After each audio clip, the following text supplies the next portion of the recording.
नमस्कार दोस्तों। आज शुरू करते हैं second video of the wave optics, जिसमें हम पढ़ेंगे कि वेव फ्रंट्स के क्या टाइप्स होते हैं। जैसे कि आप स्क्रीन पे देख ही रहे हो। और इससे पहले हमने वेव फ्रंट क्या होता है और हाइगन प्रिंसिपल क्या होता है।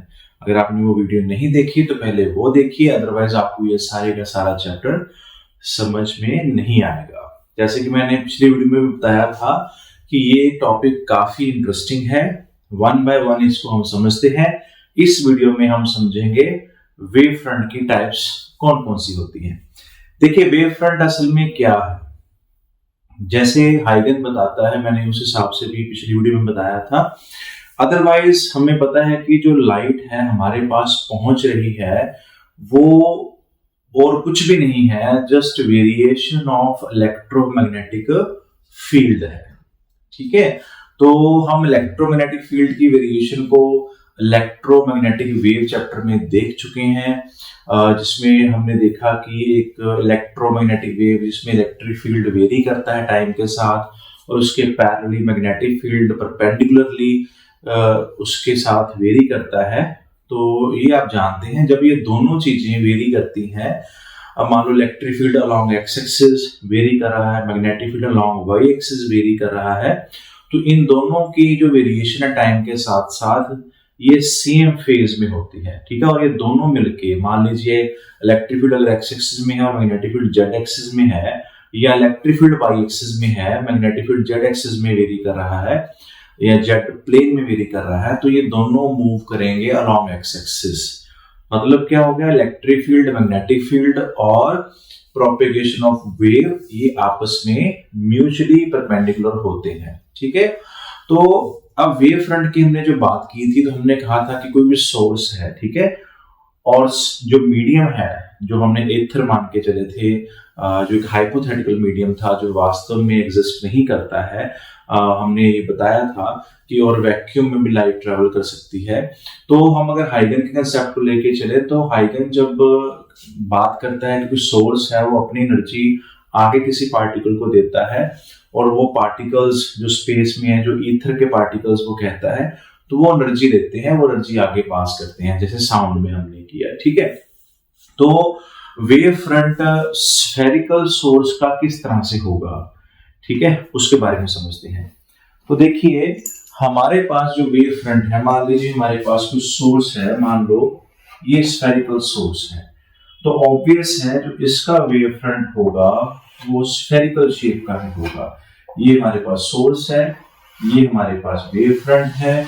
आप यहाँ पे कह सकते हो कि ये हमारे ईथर के पार्टिकल्स हैं, ये एनर्जी इनके पास पहुंची, इनसे आगे इनके पास पहुंची, इनसे आगे इनके पास पहुंची।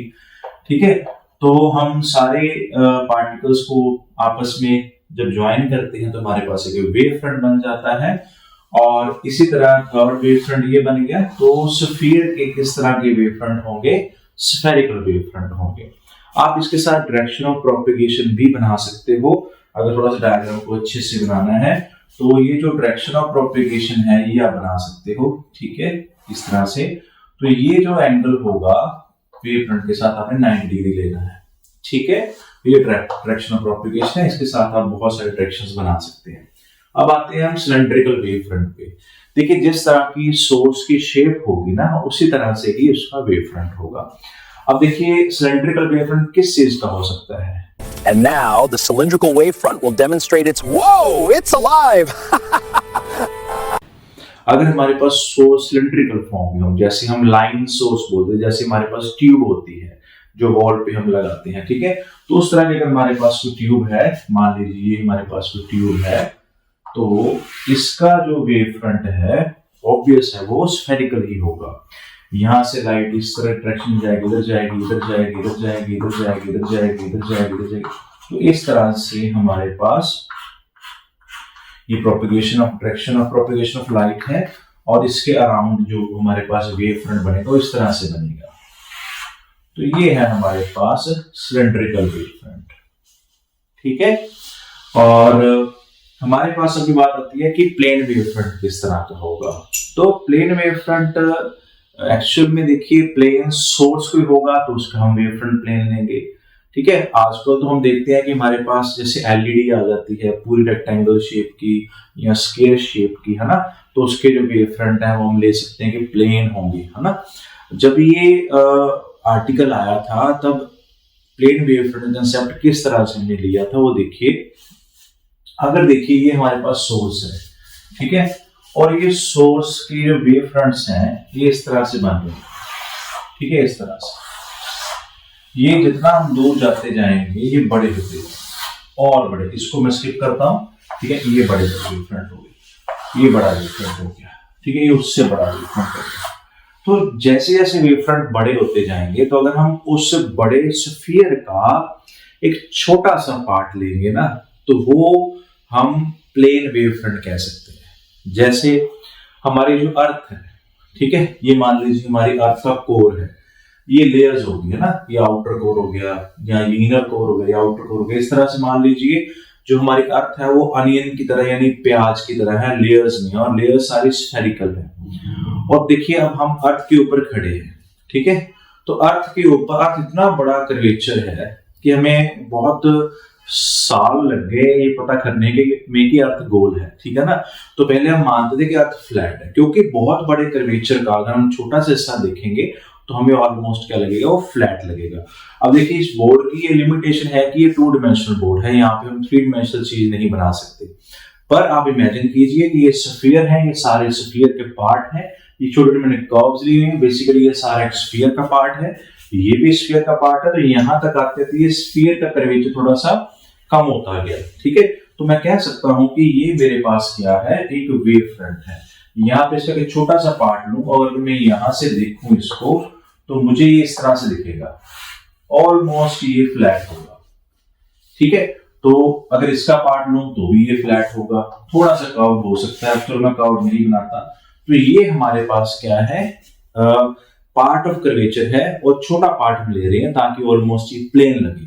अगर हम इसको माइक्रोस्कोपिक लेवल पे बात करें तो ये प्रॉपर प्लेन नहीं होगा। जैसे अर्थ के ऊपर कोई भी आप रेक्टेंगल काटोगे तो प्रॉपर वो प्लेन नहीं होगी, उसमें कर्वेचर होगी, पर वो कर्वेचर बहुत ही कम होगी, ठीक है। तो इसको हम प्लेन वेव फ्रंट मानते हैं और ये हम ले सकते हैं कि ये जो है डायरेक्शन ऑफ प्रोपेगेशन है, ठीक है ना, इस तरह से आप ले सकते हैं perpendicular to the plane wave front. तो ये बहुत रेयर चांस है कि फाइनल पेपर में इस तरह के क्वेश्चंस आपको आए। हाँ, पंजाब स्कूल एजुकेशन बोर्ड में अगर पेपर इजी आता है तो इस तरह के क्वेश्चन 3 नंबर में आ सकते हैं कि वेव फ्रंट क्या होते हैं, उसके टाइप्स के बारे में डिस्कस कीजिए। आपकी जो रेफरेंस बुक्स हैं या एनसीईआरटी बुक में, उसमें हाइगन प्रिंसिपल को बताने से पहले ही ये बताया जाता है कि वेव फ्रंट क्या होता है और उसके टाइप्स क्या होती हैं। पर हमने किस तरह से किए, जैसे पिछली वीडियो में हमने वेव फ्रंट के साथ हाइगन प्रिंसिपल को समझाया, तभी वेव फ्रंट समझ आता है। अब इसकी हम टाइप्स कर रहे हैं, ठीक है।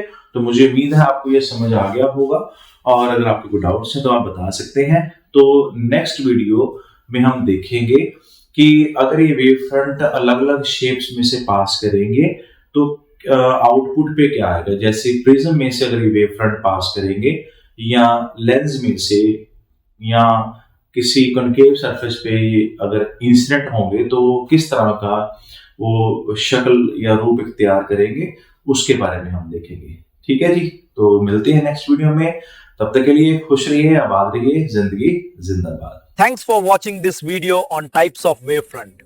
Hope you found it informative and engaging.